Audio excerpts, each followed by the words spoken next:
Hello everyone, good morning to all of you. Welcome to current affairs logics.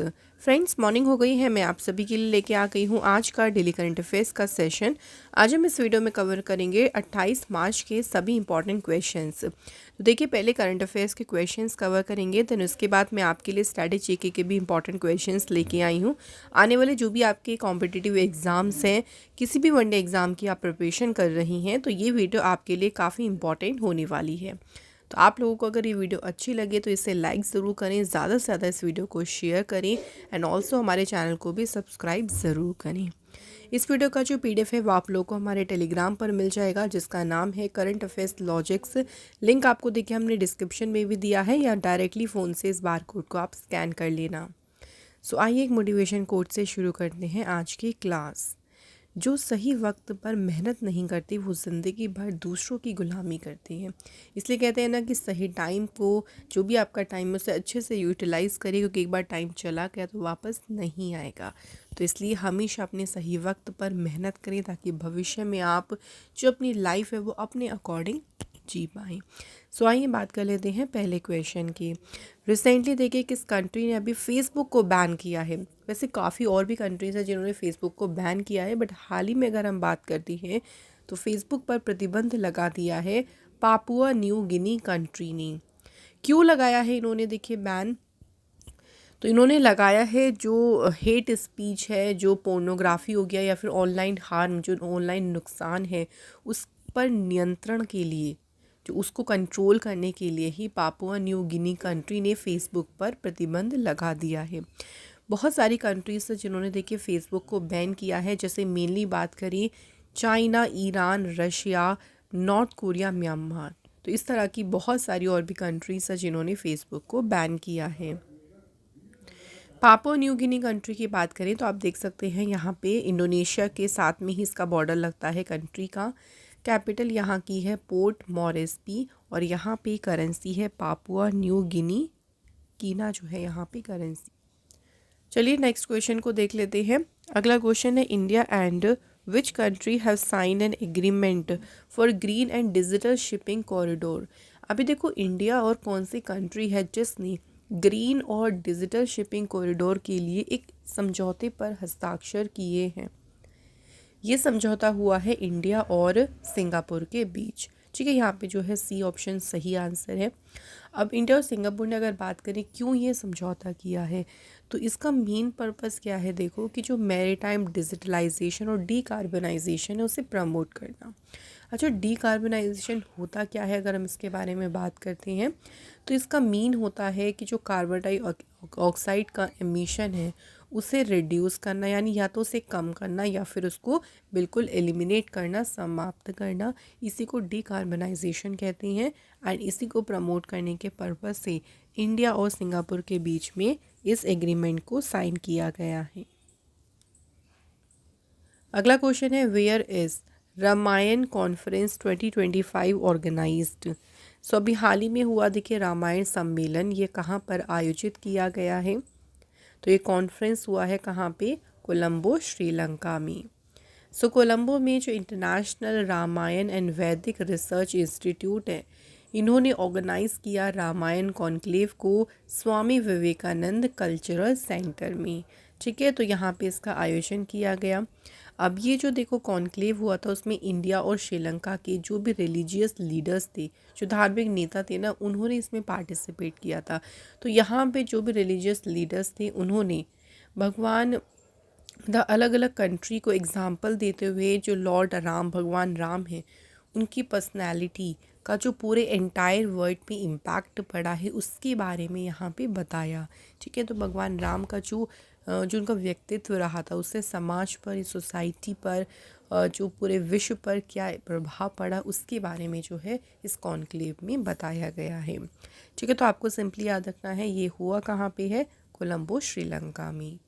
थोड़ा सा श्रीलंका के बारे में बात कर लेते हैं। देखिए, क्वेश्चन कई बार बन जाता है जो आता है पार्क स्ट्रेट के बारे में, क्योंकि इसके नाम से हम थोड़ा सा कंफ्यूज हो सकते हैं। आप देख सकते हैं यहाँ पे पार्क स्ट्रेट है और ये इंडिया और श्रीलंका के बीच में है। ठीक है, इसको याद रखना। कैपिटल यहाँ की है श्री जयवर्धनीपुरे कोट्टे एंड कोलंबो, करेंसी है श्रीलंकन रुपी। प्रेसिडेंट है अनुरा कुमारा दिसनायके एंड पीएम है हरिनी अमारासूरिया। नेक्स्ट क्वेश्चन है by which year ISRO is planning to develop Indian space station. Bharat भी देखिए अपना खुद का जो है स्पेस स्टेशन बनाने की प्लानिंग कर रहा है और किस वर्ष तक जो भारतीय अंतरिक्ष स्टेशन है इसे विकसित करने की योजना बनाई है। तो ये फुल्ली कंप्लीट हो जाएगा 2035 तक। इसका जो पहला मॉड्यूल है ना ये 2028 तक कंप्लीट होगा एंड फुल्ली ये कंप्लीट हो जाएगा। इसकी प्लानिंग है 2035 तक। इसरो की बात करें, इसरो का पूरा नाम है Indian space research organisation. ISRO found हुआ था 15 अगस्त 1969। हेडक्वार्टर है बेंगलोर में एंड करंट चेयरमैन इसरो के डॉक्टर नारायण। अगला क्वेश्चन है देखिए विच of the following is India's first vertical lift bridge. इनमें से देखिए कौन सा इंडिया का पहला वर्टिकल लिफ्ट ब्रिज है। राइट आंसर है पंबन रेल ब्रिज। ये भारत का पहला देखो वर्टिकल जो है लिफ्ट ब्रिज है।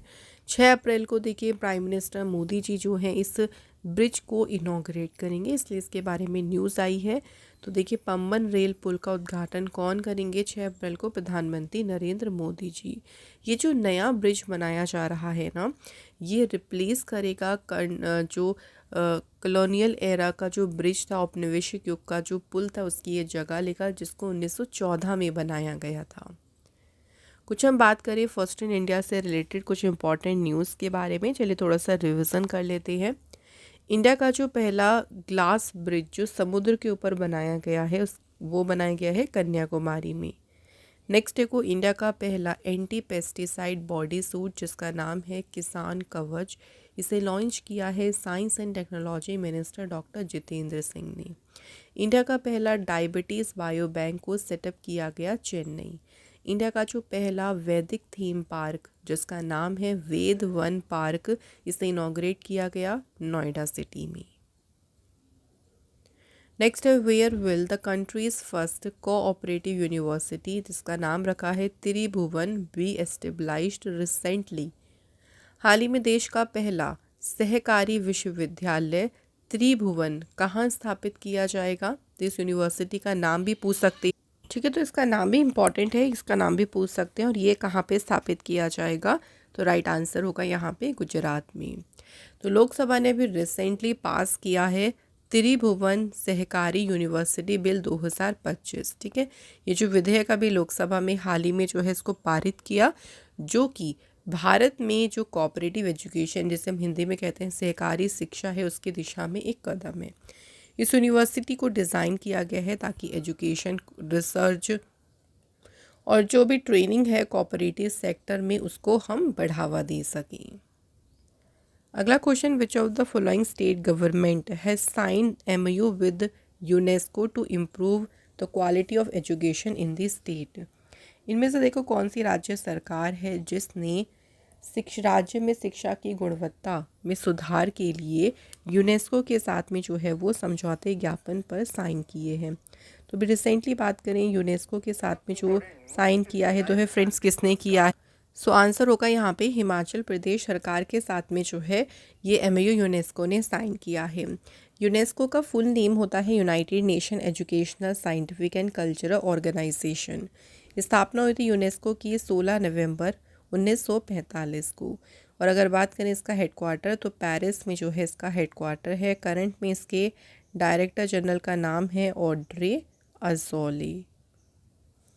सो क्वेश्चन के ऊपर बात करें तो हिमाचल प्रदेश सरकार के साथ में MOU साइन किया है।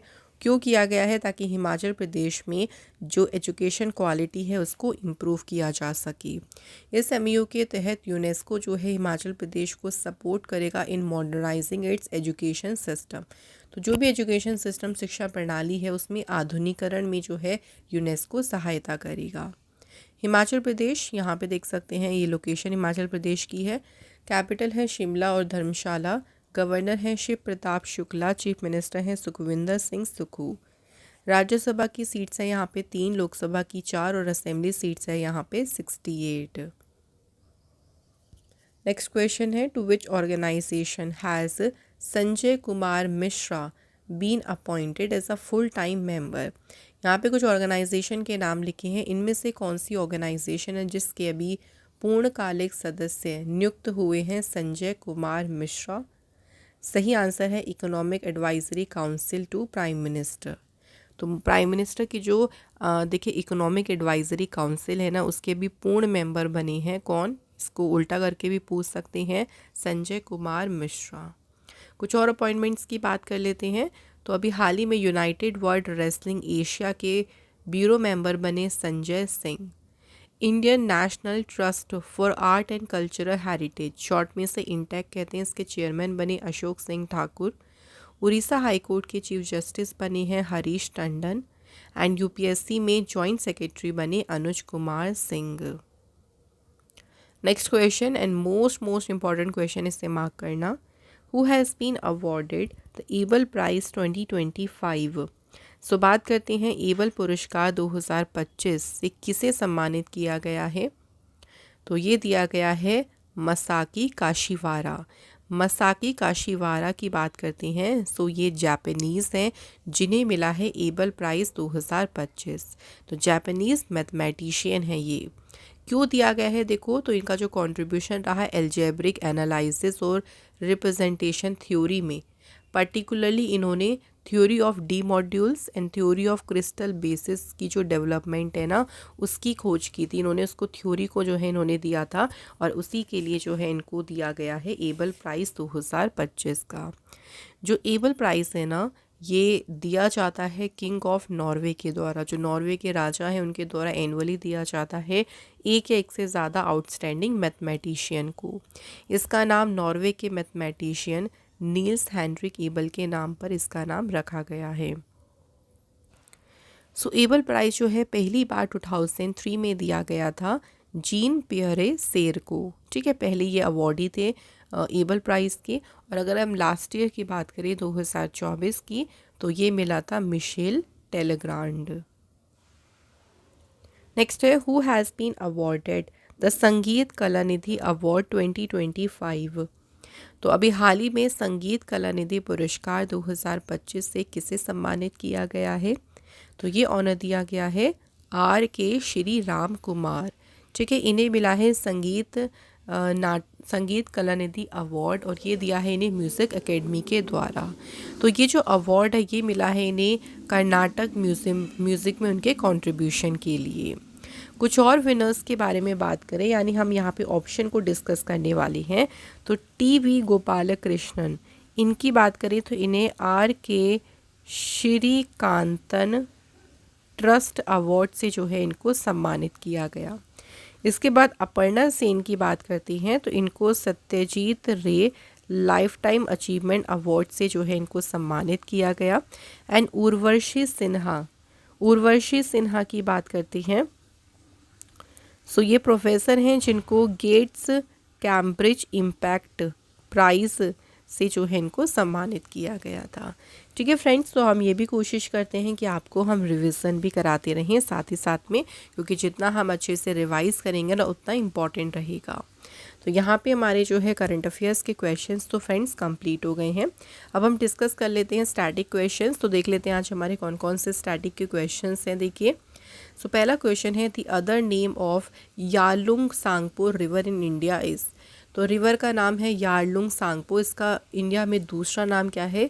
तो इसे ब्रह्मपुत्र भी कहते हैं। इस रिवर को ऑल्सो कहा जाता है एवरेस्ट ऑफ रिवर्स, क्योंकि इस रिवर के एक्सट्रीम कंडीशन के कारण इसे एवरेस्ट ऑफ रिवर्स भी कहते हैं। नेक्स्ट देखो, जांस्कर, हुंसा एंड नुब्रा, ये किस नदी की सहायक यानी ट्रिब्यूटरी हैं? तो ये सहायक नदी है किसकी? इंडस रिवर की, जिसे हम सिंधु नदी भी कहते हैं। Which is the largest river island in the world, दुनिया का सबसे बड़ा नदीय द्वीप कौन सा है? माजुली आइलैंड, और ये लोकेटेड कहाँ पे है? असम में। Which river flow between the Vindhya range and the Satpura range, तो जो विंध्या रेंज और सतपुड़ा रेंज है उसके बीच जो नदी फ्लो होती है वो नर्मदा रिवर है। वेयर डज द मुरे डार्लिंग रिवर फ्लो, जो मुरे डार्लिंग रिवर है कहाँ बहती है? ये ऑस्ट्रेलिया में। किस स्टेट की सबसे लार्जेस्ट कोस्ट लाइन है, यानी जो तटीय रेखा है सबसे लंबी है गुजरात की। जितने भी देखिए नीचे के भारत के स्टेट्स हैं ना जहाँ पे सी आ रहा है, ये सभी स्टेट्स जो है वो कोस्टल लाइन बनाती हैं, जिसमें सबसे बड़ी कोस्टल लाइन गुजरात की है। Which one of the following river, जो कि इक्वेटर को 2 बार क्रॉस करती है, तो इसे हम जायरे या फिर कॉन्गो रिवर कहती हैं। इक्वेटर को हम कहते हैं भूमध्य रेखा, तो भूमध्य रेखा को 2 बार क्रॉस करती है Zaire. Fundamental duties were added in the constitution of India under the leadership of which prime minister of India. किस प्रधानमंत्री के नेतृत्व में इंडिया की कॉन्स्टिट्यूशन में जो फंडामेंटल ड्यूटीज़ हैं, मौलिक कर्तव्य हैं, वो ऐड हुए थे? इंदिरा गांधी। किस सिटी को, भारत के कौन से शहर को कहते हैं the Athens of the east? Answer होगा मदुरई। इन विच सिटी वॉज द झंडा सत्याग्रह, या जो फ्लैग सत्याग्रह हुआ था 1923 में, ये हुआ था नागपुर शहर में। Who was the Nawab of Bhopal that ruled from 1868 to 1901? तो 1868 से 1901 तक भोपाल के नवाब के रूप में शासन किया शाहजहां बेगम ने। Which mountain range is home to the second highest peak of the world, K2? Answer होगा east Karakoram range. Where is the Kandariya Mahadev temple located? तो ये जो मंदिर है ये है कहाँ पे? खजुराहो में। सो स्टैटिक हो गया है। अब करंट अफेयर्स का रिवीजन की बात करें तो देखिए क्वेश्चन नंबर है हमारा फर्स्ट, जो गाबर स्टेडियम है ये कौन से देश में है जो 2032 के ओलंपिक के बाद डिमोलिश यानी इसको ध्वस्त कर दिया जाएगा? तो ये है ऑस्ट्रेलिया में। Who has been appointed as a new executive director of Canara Bank? Canara Bank के नए कार्यकारी निदेशक बनी है SK Majumdar. Who has been recently been appointed as a full-time member of NITI Aayog? NITI Aayog के फुल टाइम मेंबर कौन बने? Rajiv Gauba. Which state has established the Senior Citizens Commission? किस राज्य ने वरिष्ठ नागरिक आयोग की स्थापना की? Kerala state. India developed it's first indigenous, India ने भी अपनी कौन सी स्वदेशी मशीन डेवलप की जिसे एम्स न्यू दिल्ली में इंस्टॉल किया जाएगा? तो मशीन है MRI machine. Where was the annual meeting of FATF private sector cooperation forum 2025 held? तो FATF निजी क्षेत्र सहयोग फोरम की वार्षिक बैठक ये हुई कहाँ पे? मुंबई में। Which country is the largest producer of milk in the world? Right answer is India. Which country has announced to join the new development bank? NDB में शामिल होने की घोषणा की है अभी रिसेंटली इंडोनेशिया कंट्री ने। सो यहाँ पे हमारे कल के क्वेश्चंस रिवाइज भी हो गए। अब लास्टली हम टेस्ट की बात करते हैं। कल के क्वेश्चंस में से हमारा पहला क्वेश्चन था, देश में सबसे ज़्यादा जो फॉरेस्ट एरिया है, वन क्षेत्र है, वो है कहाँ पे? मध्य प्रदेश में। एंड सेकेंड था इंडस वाटर ट्रीटी, ये देखो साइन हुई थी इंडिया पाकिस्तान के बीच में, और ये साइन हुई थी कब? 1960 में। So thank you very much, आपने हमें बहुत अच्छे से देखिए आंसर्स दिए हैं एंड हमें बहुत अच्छा लगता है आप सभी के कमेंट्स को देख के। हम सभी के रिप्लाईज ज़रूर करते हैं। आज हमने कमेंट इंक्लूड किया है लाइफ टाइम एंड प्रत्युषा देश। तो चलिए इसी तरह से हम आज के क्वेश्चंस की भी बात करेंगे। तो सिंपली आपको हमें आंसर कमेंट बॉक्स में लिखना है। तो पहला क्वेश्चन देखो, ढीमसा जो है ये किस राज्य का ऑफिशियल फोक डांस है, यानी ये आधिकारिक लोक नृत्य जो है किस राज्य का है? सेकंड क्वेश्चन है, with which of the following musical instrument was the musician Bismillah Khan associated? So यहाँ पे हमारा जो है क्वेश्चन में पूछा गया है कि बिस्मिल्लाह खान जो है वो इनमें से कौन से वाद्य यंत्र से जुड़े थे। ठीक है, तो ये आपके 2 क्वेश्चंस हो गए हैं। आप लोग जल्दी से फ्रेंड्स इनके आंसर हमें कमेंट बॉक्स में ज़रूर लिखें। एंड इसी के साथ आज का हमारा डेली CA का सेशन यहाँ पे कंप्लीट होता है। फ्रेंड्स हम कोशिश करते हैं डेली CA में वो सभी सिलेक्टेड क्वेश्चंस को लेना जो आपके आने वाले 1 डे एग्ज़ाम्स के लिए बहुत इंपॉर्टेंट है। तो सिलेक्टेड पढ़ें लेकिन अच्छे से पढ़ें, उसको रिवीजन भी करते रहें।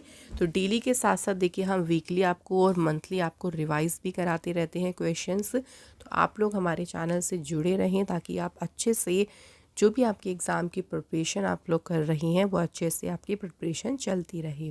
तो अगर आज की वीडियो आपको हमारी अच्छी लगी हो तो इस वीडियो को लाइक ज़रूर करें, शेयर करें फ्रेंड्स ज़्यादा से ज़्यादा आप लोग। एंड अगर आपने चैनल को भी सब्सक्राइब नहीं किया हो तो छोटी सी रिक्वेस्ट है कि प्लीज़ चैनल को भी सब्सक्राइब ज़रूर कर लें।